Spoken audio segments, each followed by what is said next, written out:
in Ramallah making my first film, Speed Sisters. We met in a bar in Ramallah.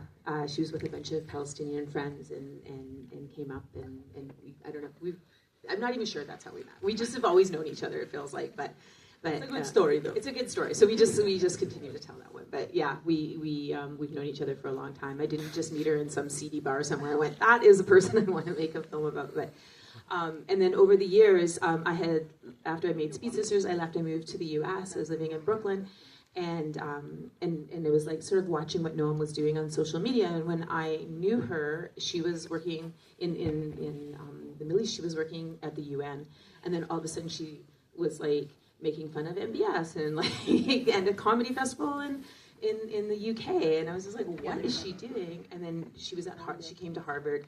And then she was in Brooklyn for the weekend, and we just got up, and she was telling me what she was trying to do with her comedy show and her comedy, and I just thought it was so brilliant, and I was like, why don't we try to do something? And I picked up my camera the next weekend and went to Boston, and that was in 2019, by the way, in November 2019.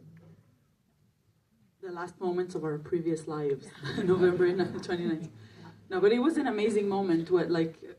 A friend and a filmmaker that I adore and admire so much picked up the camera, and I realized that she's gonna turn the camera at me. So it was amazing. And one of the first things that we filmed was actually the start of the film, is when she was touching the shoe. The Jean Harvard. Yeah, Jean Harvard. And it was just like, it just really made me realize like, oh, this is gonna be fun.